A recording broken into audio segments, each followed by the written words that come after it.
এক বেসরকারি কারখানায় জোর করে ঢুকে কর্তৃপক্ষকে চাপ দিয়ে নোটিশ প্রত্যাহার ও কারখানার গেটে দাঁড়িয়ে এই সুবিধা পাইয়ে দেওয়ার বিনিময়ে ভোট চাওয়ার অভিযোগ কমিশনে দায়ের করেছে সিপিএম। তৃণমূলের দাবি, দুর্গাপুরের সাগরভাঙার একটি বেসরকারি কারখানায় 16 জন আধিকারিককে স্থায়ী থেকে অস্থায়ী শ্রমিক করে দেওয়ার চক্রান্ত করেছিল। এই আধিকারিকরা কারখানার টারবাইন অপারেট করতেন। বুধবার দুপুরে নাকি এই মর্মে নোটিশ জারি হওয়ার কথাও ছিল। আইএনটিটিইউসি মারফত এই খবর যায় তৃণমূল প্রার্থী কীর্তি আজাদের কানে। তিনি বর্ধমান থেকে সোজা ওই কারখানায় চলে আসেন। কারখানা কর্তৃপক্ষের এই তুগলুকি নোটিশ দিয়ে কর্তৃপক্ষের কাছে ক্ষোভ প্রকাশ করেন তিনি। নোটিশ প্রত্যাহার করে কারখানা কর্তৃপক্ষ, আর এই নিয়েই চলেছে সিপিএম এর শ্রমিক সংগঠন। তাদের অভিযোগ, তৃণমূল প্রার্থী জোর করে কারখানায় ঢুকে কর্তৃপক্ষের সঙ্গে বৈঠক করে ওই নোটিশ প্রত্যাহার করিয়ে গেটের বাইরে এসে এর বিনিময়ে ভোট চেয়েছেন শ্রমিক আধিকারিকদের কাছে। এটা নির্বাচনী বিধিভঙ্গের শামিল বলে দাবি সিটুর জেলা সম্পাদক মণ্ডলীর সদস্য পঙ্কজ রায় সরকার বলেন, কারখানা কর্তৃপক্ষ ওই আধিকারিকদের পুনর্নিয়োগের পরিকল্পনা করেছিল, একটি এজেন্সিকে এই কাজের দায়িত্ব দিয়েছিল। আমরা প্রতিবাদ করে আলোচনা চেয়েছিলাম, পরে কর্তৃপক্ষ ওই পরিকল্পনা স্থগিত রেখে আলোচনাতে রাজিও ছিল। আচমকা তৃণমূল প্রার্থী জোর করে কারখানায় ঢুকে কর্তৃপক্ষকে নোটিশ প্রত্যাহার করতে বলে, পরে গেটে এসে এই নোটিশ প্রত্যাহারের বিনিময়ে ভোট চান। এটা বিধিভঙ্গ। এইভাবে কিছুর বিনিময়ে ভোট চাওয়া যায় না। আমরা নির্বাচন কমিশনে অভিযোগ করছি। এই বিষয়ে বর্ধমান দুর্গাপুরের তৃণমূল প্রার্থী কীর্তি আজাদ বলেন, কর্তৃপক্ষ স্থায়ী কর্মীদের অস্থায়ী করতে চাইছিল। আমি কর্তৃপক্ষের সঙ্গে বৈঠক করে এর প্রতিবাদ করি। কর্তৃপক্ষ ওই নোটিশ প্রত্যাহার করে। আনন্দে শ্রমিকরা কেঁদে ফেলেন। সিপিএম বলছে বলুক, ওদের কাজই হচ্ছে স্রেফ অভিযোগ করা। উল্লেখ্য, এর আগেও দুর্গাপুরের এক ক্রিকেট প্রতিযোগিতা নিয়েও কীর্তি আজাদের বিরুদ্ধে কমিশনে অভিযোগ দায়ের করেছিল সিপিএম।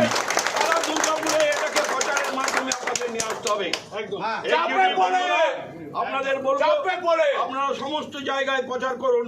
আমাদের মাননীয় কীর্তি আজাদ মহাশয়কে আপনাদেরকে কিন্তু বিপুল ভোটে জয়যুক্ত করে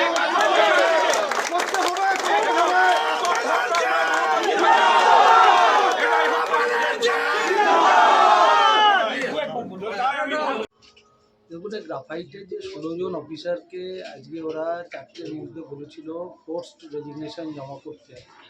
ইউনিয়নগতভাবে CI2 থেকে আমি হায়ার ম্যানেজমেন্টের সাথে কথা বলি।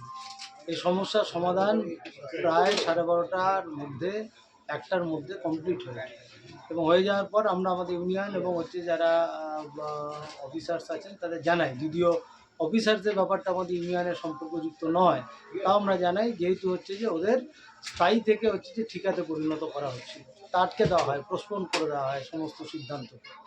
তারপরে ইলেকশন স্টান্ট দেখানোর জন্য কীর্তি আজাদ এবং অন্যান্য তৃণমূল নেতারা যায়।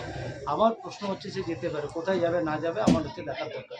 আমার প্রশ্ন যে প্রার্থীর মুভমেন্ট এবং এই সমস্ত কিছু নিয়ে মডেল কোড অফ কন্ডাক্ট আছে, যাতে MCC অনুযায়ী নির্দিষ্ট অনুমতি নিতে হয়, সে অনুমতি নেওয়া হয়েছিল।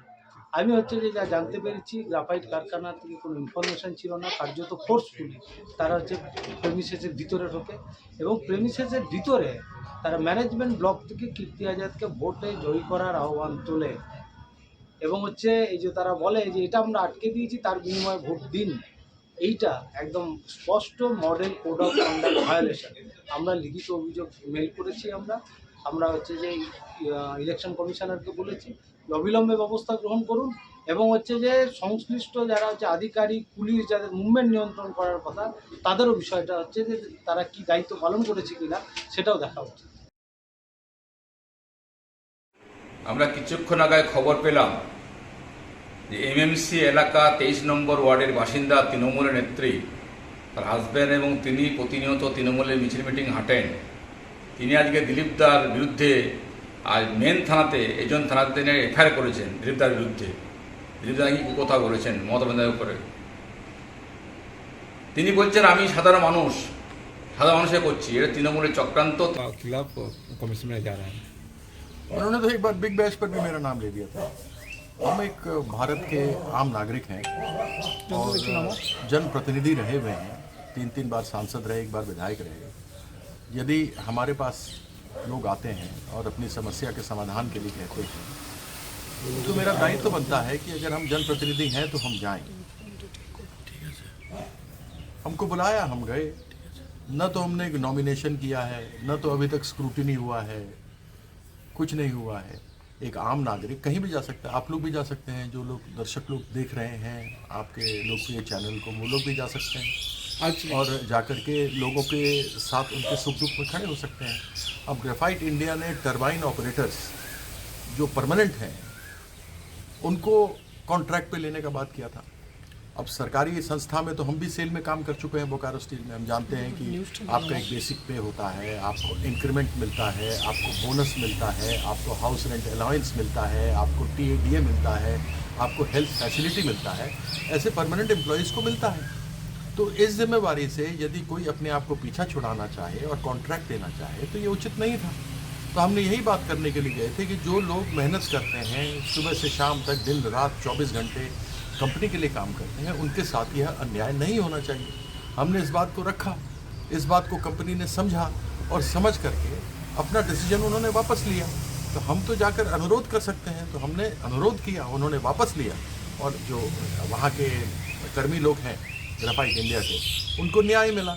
तो न्याय दिलाना तो गलत नहीं हो सकता। मैनेजमेंट के साथ आपका बात हुआ? जी, मैनेजमेंट के साथ बात हुआ। वहाँ पर प्रभात दा भी थे, जो हमारे Indian national trade union Congress के प्रेसिडेंट हैं। वहाँ पर सुभाष मंडल जी भी थे। वहाँ पर सभी दूसरे लोग जो INTTUC के जो लोग हैं, वो लोग सभी लोग वहाँ पर थे और बहुत अच्छे से चर्चा होगी। कितने चर्चा में कितना वर्कर्स?